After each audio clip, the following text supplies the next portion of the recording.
Hi everyone, in this video, I will show you how to apply for Halifax credit card.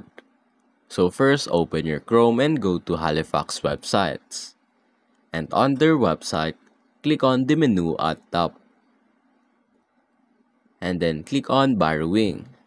Now here under credit cards, choose a credit card that you want to get.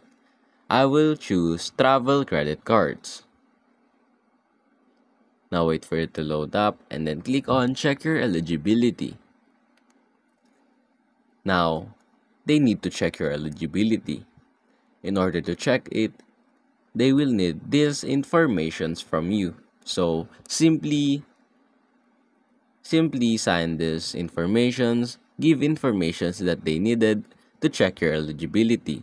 And if you're eligible, follow the instructions to get the credit card, and that's basically it.